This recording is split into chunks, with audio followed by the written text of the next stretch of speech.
दोस्तों, किसी के भी मन की बातें जानने के लिए 3 तरीके होते हैं, लेकिन इन तीनों तरीकों को समझना अति आवश्यक है। यदि आप इन तीनों तरीकों को समझ लेते हैं, तो आप किसी के भी मन की बातें बड़ी ही आसानी से जान सकते हैं, समझ सकते हैं। तो चलिए इसे एक बुद्ध कहानी के माध्यम से समझते हैं कि किस तरह से आप दूसरों की मन की बातें जान सकते हैं, समझ सकते हैं। बहुत समय पहले की बात है, एक छोटा सा गांव था। उस गांव में 2 भाई रहा करते थे। बड़ा भाई अंधा था, जिस कारण वो हमेशा घर पर ही बैठा रहता था, और छोटा भाई खेती किया करता था, लेकिन खेतों में अधिक जानवर आने से पूरी फसलें नष्ट हो जाती थीं, जिस कारण छोटा भाई बहुत परेशान हो चुका था। तभी उसे एक तरकीब सूझी। एक दिन उसने सोचा, खेतों में से इन जानवर को भगाने के लिए क्यों ना मैं अपने बड़े भाई की मदद लूं।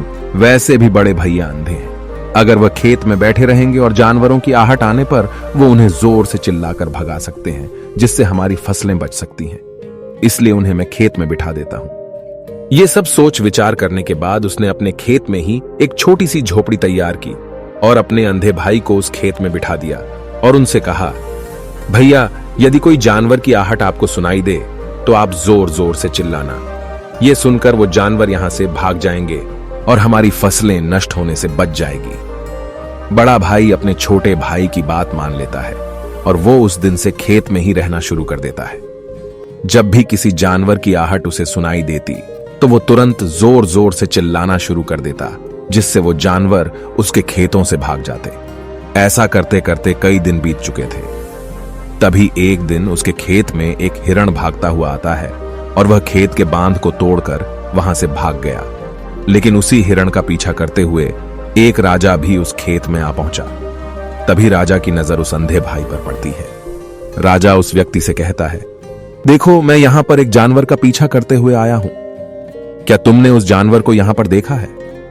इस पर वो व्यक्ति कहता है, हे राजन, मैं तो अंधा हूं, मैं भला किसी जानवर को कैसे देख सकता हूं।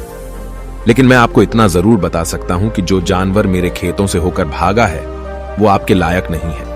आप उसके पीछे अपना समय यूं ही व्यस्त कर रहे हैं। राजा उस अंधे व्यक्ति की बात सुनकर बड़ा अचरज में पड़ गया। वो ये सोचने लगा कि आखिर ये तो अंधा है, फिर इसे कैसे पता कि जिस हिरन को मैं तलाश रहा हूं वह हिरन मेरे लायक है ही नहीं। ये अंधा व्यक्ति मुझे कैसे बता सकता है? तभी राजा उस अंधे व्यक्ति से कहता है, कहीं तुम मुझसे झूठ तो नहीं कह रहे? एक तरफ तुम ये कहते हो कि तुम अंधे हो और दूसरी तरफ तुम ये भी कह रहे हो कि जो जानवर यहां से भागा है वो मेरे लायक नहीं है। इस पर वो अंधा व्यक्ति कहता है, हे राजन, जिसे आप एक हिरण समझ रहे हैं, असल में वो एक हिरण नहीं है, बल्कि एक हिरणी है, और वो भी गर्भवती है। और जहां तक मुझे ज्ञान है, मैंने कभी किसी राजा को किसी गर्भवती हिरणी का शिकार करते हुए नहीं सुना है। और इसी कारण मैं आपसे ये कह रहा हूं कि वो हिरणी आपके लायक नहीं है। आप उसके पीछे अपना समय व्यर्थ ना करें। यह सुनकर राजा और भी अचरज में पड़ गया। वो ये सोचने लगा कि आखिर ये अंधा आदमी ये कैसे जान सकता है कि वो हिरणी है और गर्भवती है। राजा कुछ देर सोच विचार करने के बाद अपने सेनापति से कहता है, सेनापति जी, मुझे वो जानवर जिंदा चाहिए, क्योंकि मुझे यह पता करना है क्या वह हिरणी है और क्या वह गर्भवती है। क्योंकि यह अंधा आदमी बहुत विश्वास के साथ कह रहा है और मुझे इस बात की पुष्टि करनी है।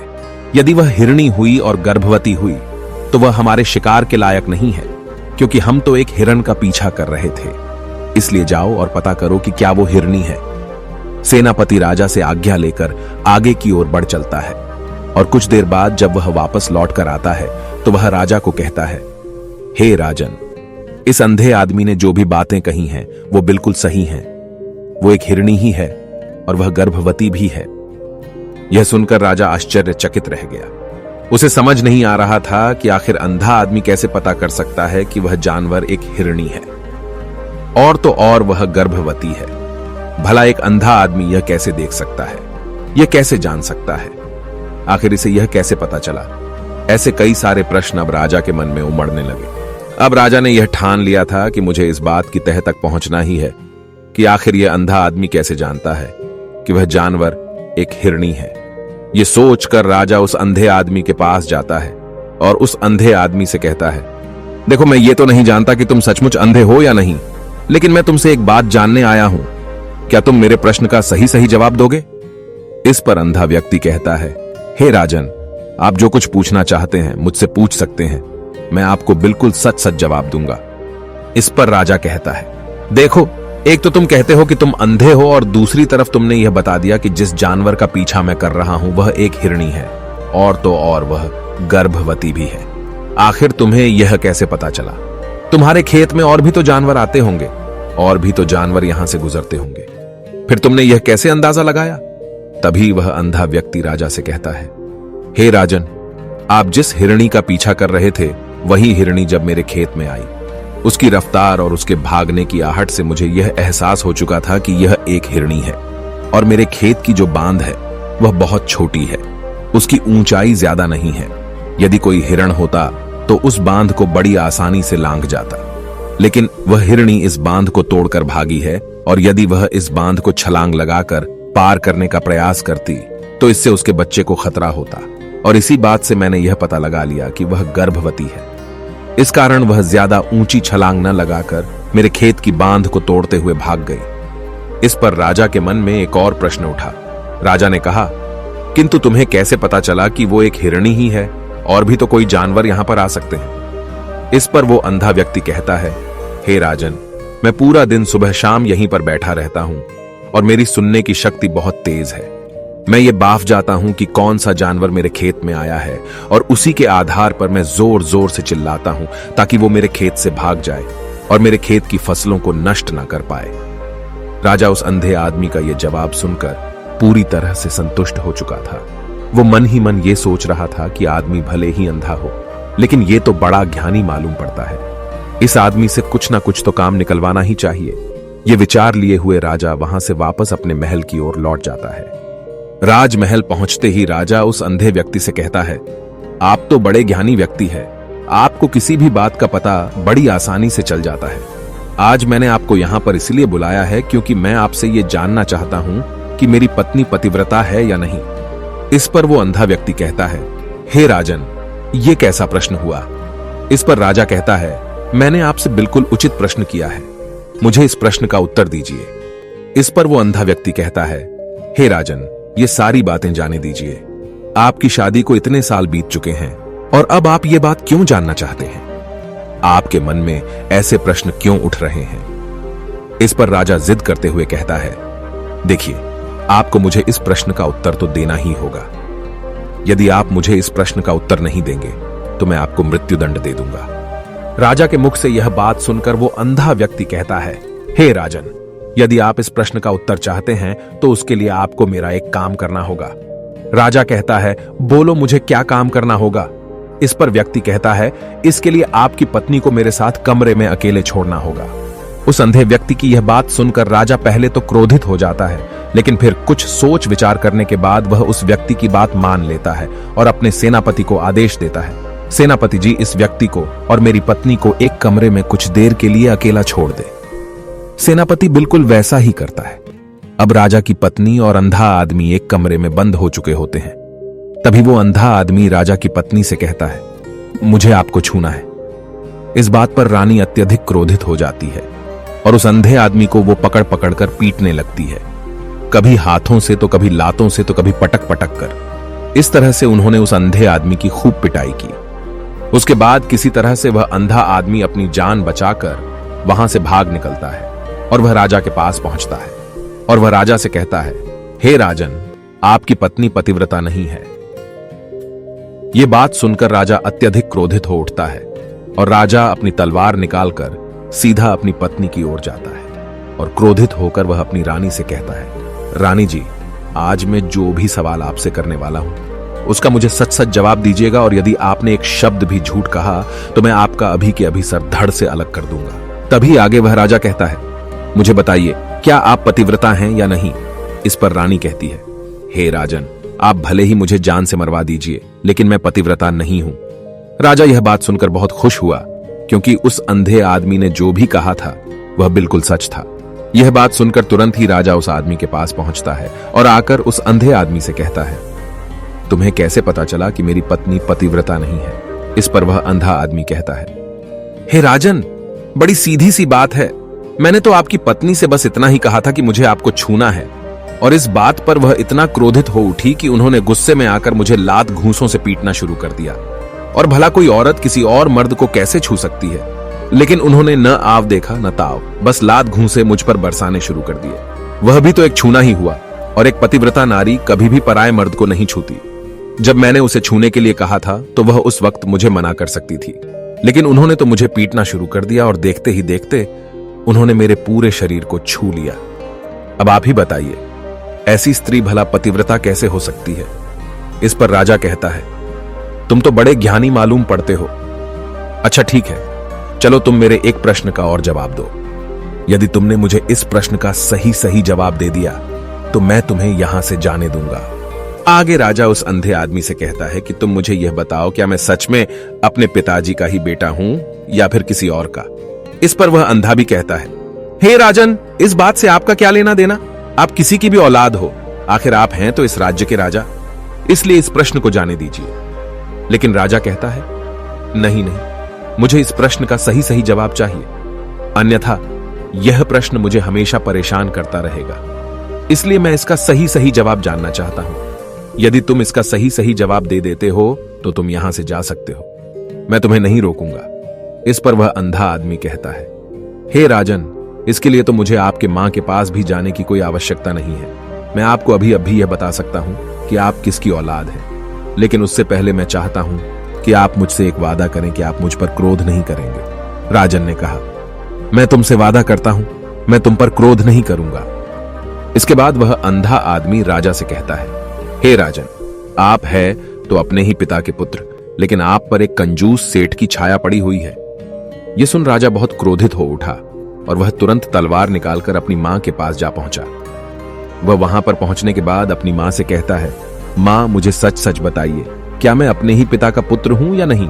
यदि आपने मुझे सही सही नहीं बताया तो वह यहीं पर अपने प्राण त्याग दूंगा। मुझे बताओ क्या सच है? इस पर उस राजा की मां कहती है, बेटा, तू है तो अपने ही पिता का पुत्र, लेकिन तुम्हारे ऊपर एक कंजूस सेठ की छाया पड़ी हुई है। जब मैं एक बार नहाने के बाद अपना मुंह आईने में देख रही थी, तभी उस कांच के पीछे मुझे एक कंजूस सेठ नजर आता है और उसी की छाया तुम पर पड़ चुकी है। यह सुन राजा बहुत खुश हो जाता है और वह तुरंत दौड़ा दौड़ा वापस उस अंधे आदमी के पास पहुंचता है और उस अंधे आदमी से कहता है, तुम्हें यह कैसे पता चला कि मुझ पर एक कंजूस सेठ की छाया पड़ी हुई है? इस पर वह आदमी कहता है, हे राजन, आपने मुझसे कई सारे सवाल पूछे जिनका जवाब मैंने आपको सही सही दिया है। यदि कोई और राजा होता तो मुझे इसके बदले में ढेरों सारे इनाम मिल चुके होते, लेकिन अब तक आपने एक फूटी कौड़ी तक नहीं दी है। इस बात से ही मैंने अंदाजा लगा लिया था कि आप बहुत कंजूस हो।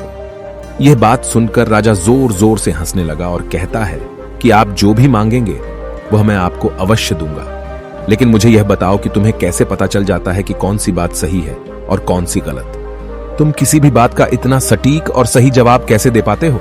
इस पर वह अंधा आदमी कहता है, हे राजन, मैं तो वैसे ही अंधा हूं।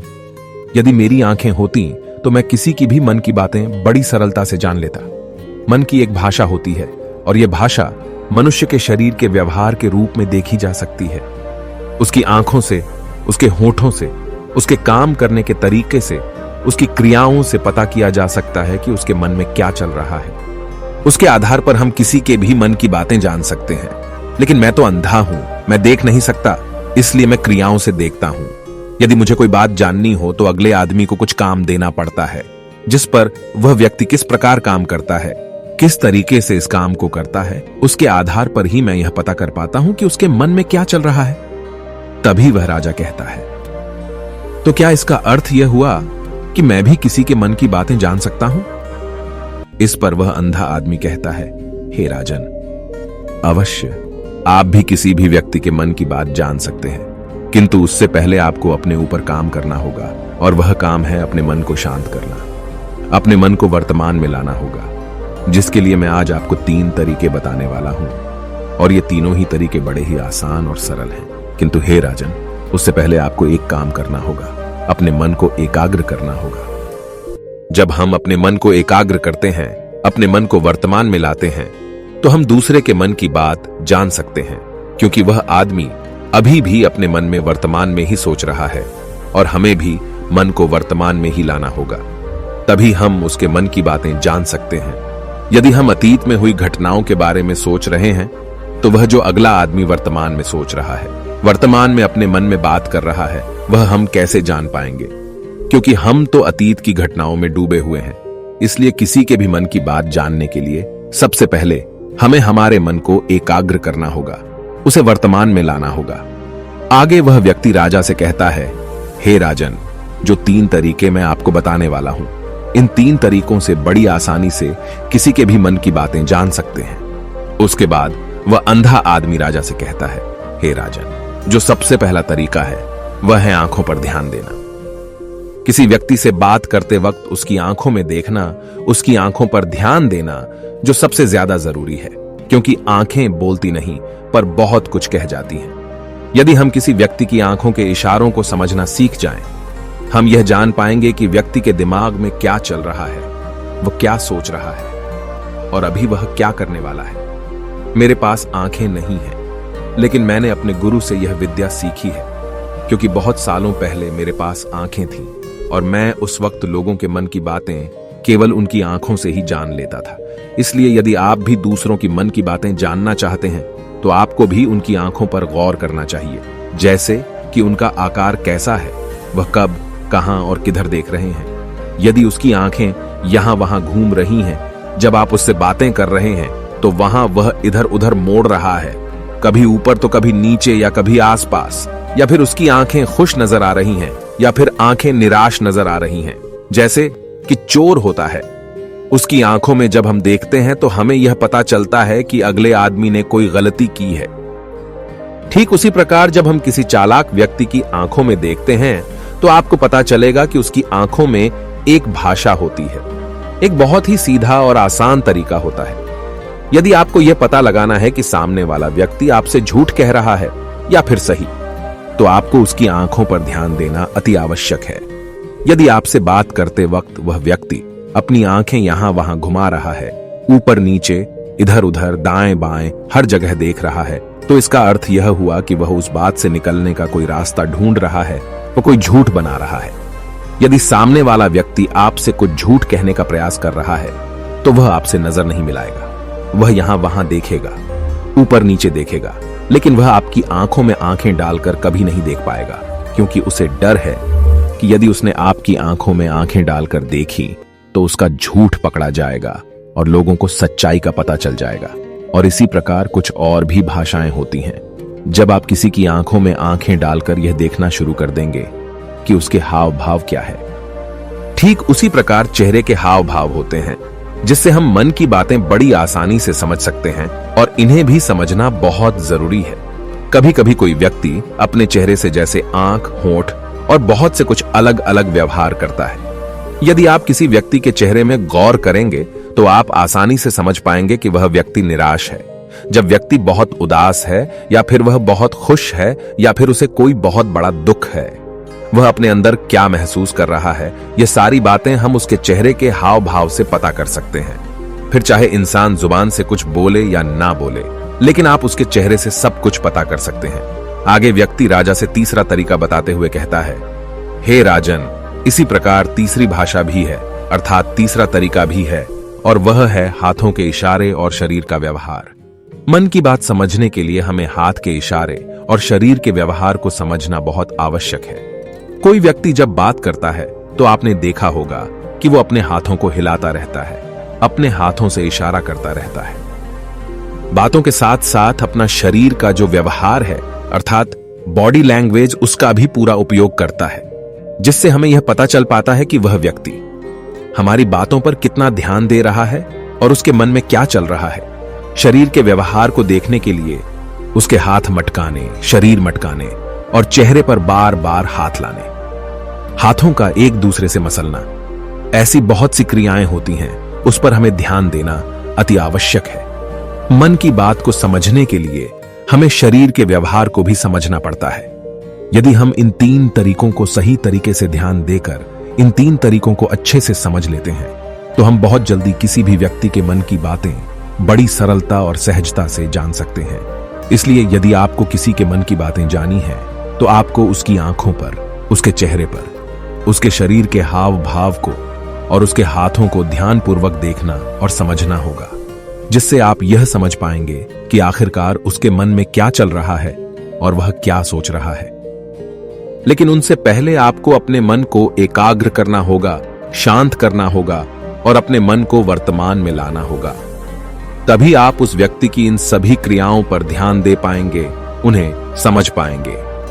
अन्यथा आप यदि अतीत की घटनाओं में व्यस्त हैं, भविष्य की योजनाओं में व्यस्त हैं, तो आप उस व्यक्ति के हाव भाव पर कभी ध्यान ही नहीं पाएंगे और न ही आप कभी यह समझ पाएंगे कि आखिर उस व्यक्ति के मन में क्या चल रहा है, वह क्या सोच रहा है।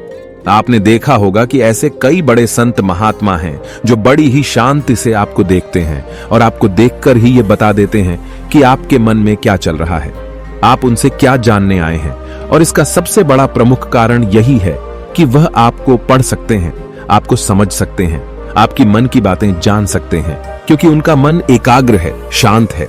और यही कारण है कि वह आपके मन की बातें बड़ी सरलता से समझ जाते हैं। यदि आपने अब तक पूरी कहानी को सुना है तो मैं आपसे एक छोटा सा अनुरोध करना चाहता हूं।